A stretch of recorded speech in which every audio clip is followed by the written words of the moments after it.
जय जगन्नाथ सांग मैंने आज एक नुआ दिन आ नुआ अध्याय मु आपण मानक आपण निज चैनल दि वंडरलस सोल को स्वागत करुच्ची। मु पहुँची जाइछि से प्रसिद्ध बीआरबी रेल स्टेशन रे। मनरे थिला बहुत आशा आ उत्साह। मु आज से 1892 रे तैयारी होइथिबा से रेलगाड़ी रे बसी पर्वत शिखर को जीवी। सामनारे थिला से नाली रंगर रेल डबा आउ टिके आगो लुचि रही थाए तार सबुज रंग रेल इंजिन टी बाहर देखा चमकु थाए जमीती कि आज ही रंग दि जाइछि। हेले भितरे थिला से 1892 रे तैयारी होइथिबा बाष्प चालित चमत्कार ई यंत्र जोटा कि आजिर आधुनिक इंजिन ठारू बहुत भिन्न। आमे माने जाई धाड़ी रे ठिया ही जाइथिलु। घंटार सेतेबेले बाजिलाणी 11:30। समस्ते निज निज टिकेट धरी अपेक्षा रे थिले केतेबेले सेठिकार कर्तृपक्ष रेल प्रवेश करिबार अनुमति देबे। आसी जाइतिला सेही समय आ समस्ते निज टिकेट धरी सामने रे थिबा टिकेट मशीन रे स्कैन करी रेलगाड़ी रे चढ़िबाकु लागिथिले। समस्तंकर गोटिए लक्ष्य केमिति झरका पाखरे सीट पाइबे। प्रत्येक धाड़ी रे 3 ରୁ 4 जन बसी पारिबे आ दुईटी धाड़ीर लोक मुहांमुही हेई बसिबे। आमे मध्य सेही दौड़रे जाई बसी पड़िथिलु गोटे सीट रे आ सेठी केही भी आसी नथिले। समस्ते गोटे गोटे धाड़ी रे निज मन मुताबक सीट रे बसुथिले। किछि समय मध्य रे बगीटी पाखापाखी भरी जाइथिला। हेले आमर दुईटी धाड़ी रे केवल आमे 3 जन बसिथिलु। दूररू आसुथिले 5 जन, 3 पुरुष आ 2 महिला। समस्तक बयस 50 ରୁ 60 भितर होइथिबो। तांको मध्यरु जणे महिला मो सामने आसी बसिले। पुओंको भलिया बॉयज कट चुटी सह कला चश्मा पिंधि से निज बयसरु टिके कम लागुथिले। कान आ आंगुठी रे थिला किछि सिल्वर अलंकार। नील रंगर जैकेट टी पिंधि किछि भिन्न देखा जाउथिले महिला जनक। तांको पाखरे बसिथिले तांको स्वामी आउ तापरे जणे पुरुष सांग। झरका पाखरे बसिथिले आउ जणे पुरुष। तांको मथारे गोटे मध्य चुटी नथिला किंतु चिबुकरे टिके दाढ़ी रखी कला चश्मा पिंधि से कौनसी टोकाठू कम लागु नथिले। डाहाण हाथरे पिंधिथिले 3टी ब्रेसलेट। तांको फुर्तिला मिजाज देखि केही तांको बयस मापी परिबो नाही। आउ तांको मुह करी द्वितीय महिला जनक बसिथिले। मो पाखरे मो पुओ आ मो स्त्री बसिथांती। रेलगाड़ीर छाड़िबा समय हेई जाइथिले मध्य आउ जणे 2 जण एबे भी सीट खोजुथांती। सेमानंको देखि से महाशय जनक कौतुकिया कथा आरंभ करि देइथिले। आउ तांको देखा देखि ट्रेनर कर्तृपक्ष और अन्यान्य लोक मध्य निज मतामत दबाकु लागिथिले। जदिओ मते जर्मन भाषा जणा नथिला मु एतिकी तो बुझी जाइतिली जे समस्ते ई लेट रे आसीथिबा लोक मानंकर मजा उड़ाउथिले। एबे गाड़ीटी धीरे धीरे गड़िबाकु लागिला। डाहाण पटे थिला पत्थर रे तैयारी लंबा कांथ पारी हो देखा जाउथिला देवदारू गछ।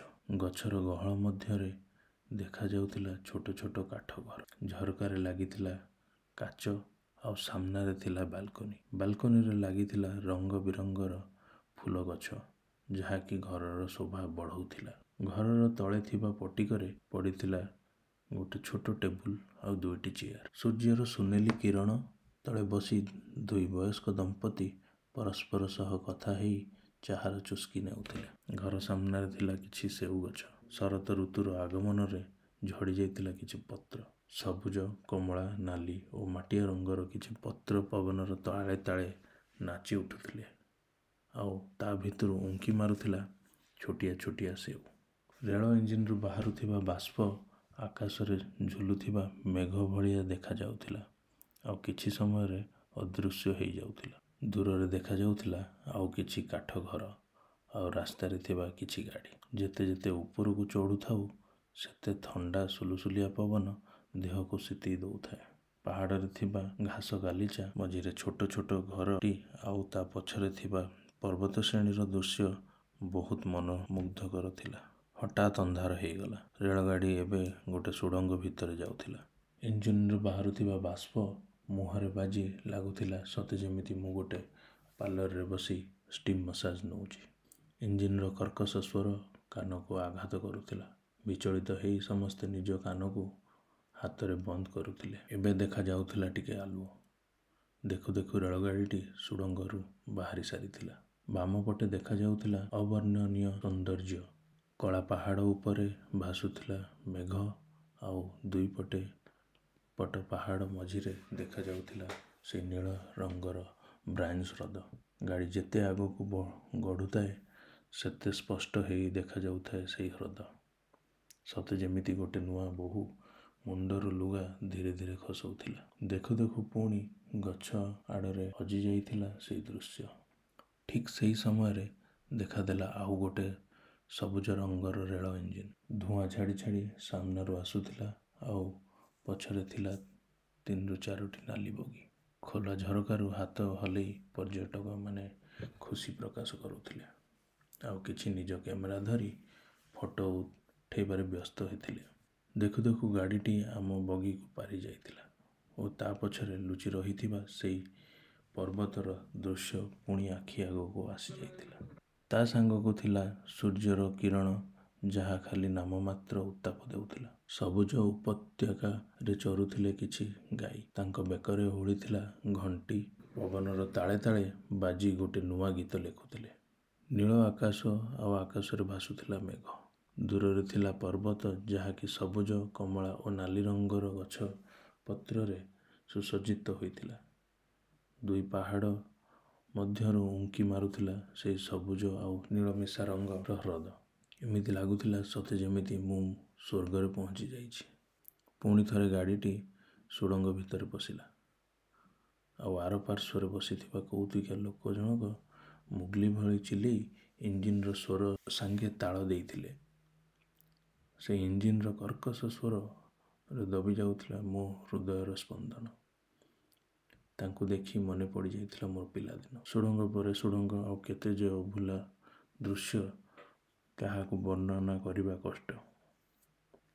ଦେଖୁ ଦେଖୁ ପହଞ୍ଚି ଯାଇଥିଲେ ଆମେ ପ୍ଲାନାପରେ। ପ୍ଲାନାପ ବ୍ରାଏନ୍ ରଥ ଯାତ୍ରାର ଏକମାତ୍ର ଷ୍ଟପେଜ, ଯେଉଁଠାରେ ଇଞ୍ଜିନ୍ରେ ପାଣି ଭରା ହେଲା ଓ କିଛି ଲୋକ ଲମ୍ବା ଯାତ୍ରାରୁ ବଞ୍ଚିବା ପାଇଁ ଏଠି ଓହ୍ଲେଇ ଯାଇଥିଲେ। ଗାଡ଼ି ଏବେ ଧୀରେ ଧୀରେ ପର୍ବତ ଶିଖର ଉପରକୁ ଚଢ଼ିବାରେ ଲାଗୁଥିଲା, ଆଉ ସୂର୍ଯ୍ୟର କିରଣ ସିଧା ମୋ ମୁହଁ ଉପରେ ପଡ଼ୁଥାଏ। ଏବେ ଆମେ 7000 ଫୁଟ ଉପରେ ଥିଲୁ ଓ ସେଠୁ ଦୃଶ୍ୟ କିଛି ଏମିତି ଥିଲା ଯେ ମୋ ଶବ୍ଦ କମ୍ ପଡ଼ିଯିବ। ସାମ୍ନାରେ ଥିଲା ଛୋଟ କଳା ପାହାଡ଼, ଆଉ ତାଙ୍କ ପଛରେ ଥିଲା ବରଫରେ ଢାଙ୍କି ହୋଇଥିବା ପର୍ବତ ଶ୍ରେଣୀ। ଦୂରରେ ଭାସୁଥିବା ମେଘ ସେଇ ହ୍ରଦର ନୀଳ ରଙ୍ଗକୁ ଘୋଡ଼େଇ ଦେଉଥିଲା। ଦେଖୁ ଦେଖୁ ଆମେ ଆସି ପହଞ୍ଚି ଯାଇଥିଲୁ ଆମ ଗନ୍ତବ୍ୟ ସ୍ଥଳରେ। ସମୟ ହେଇଥିଲା 1:20। ଆଉ ବିଳମ୍ବ ନ କରି ଆମେ ପ୍ରକୃତିର କିଛି ଛବି ଆମ ମନରେ ଓ ମୋବାଇଲରେ ତୋଳି ନେଇଥିଲୁ। ସମୟ କମ୍ ଥିଲା, କିନ୍ତୁ ମନରେ ଏବେ ବି ଭରି ରହିଥିଲା ଉତ୍କଣ୍ଠା। ପେଟ ମଧ୍ୟ କିଛି ଧ୍ୱନି ସୃଷ୍ଟି କରିବାରେ ଲାଗିଥିଲା। ତରବର ହେଇ କିଛି ଫଟୋ ଉଠେଇ ଆମେ ଯାଇ ପୁଣି ଫେରିବା ଧାଡ଼ିରେ ଠିଆ ହୋଇଯାଇଥିଲୁ। ଆମ ଫେରିବା ଟିକେଟ 1:38 ପାଇଁ ଥିଲା। ଧାଡ଼ିରେ ବହୁତ ପଛରେ ଥିଲେ ମଧ୍ୟ ଆମେ ଗୋଟେ ଭଲ ସିଟ୍ ପାଇଯାଇଥିଲୁ। ପାଖ ରେଳ ଲାଇନରେ ଠିଆ ହୋଇଥିଲା ଆଉ ଗୋଟେ ରେଳଗାଡ଼ି। କିଛି ସମୟ ମଧ୍ୟରେ ଆମେ ପ୍ରସ୍ଥାନ କରିଥିଲୁ। ସୂର୍ଯ୍ୟ କିରଣର ଉତ୍ତାପ ଆଉ ତାପମାତ୍ରା ଧୀରେ ଧୀରେ ଆହୁରି କମିବାକୁ ଲାଗିଥିଲା ଓ ଶରତ ଋତୁର ପୁରା ଅନୁଭବ ହେଉଥିଲା। ଇଞ୍ଜିନ୍ରୁ ବାହାରୁଥିବା ବାଷ୍ପ ଓ ବାତାବରଣର ଥଣ୍ଡା ପବନରେ ଦେହ ଶୀତେଇ ଉଠୁଥିଲା। ପଛରେ କିଛି ଦୂରରେ ଆସୁଥିଲା ଆଉ 2ଟି ରେଳଗାଡ଼ି। ଫେରିବାର ଦୃଶ୍ୟ ଯିବାର ଦୃଶ୍ୟଠାରୁ କିଛି କମ୍ ସୁନ୍ଦର ନଥିଲା। ସେ ମନଲୋଭା ପର୍ବତ ଆଉ ତା ଭିତରୁ ଉଙ୍କି ମାରୁଥିବା ବ୍ରାଞ୍ଜ ହ୍ରଦ ମୋ ମନରେ ଆଜୀବନ ଛାପ ଛାଡ଼ି ଦେଇଛି।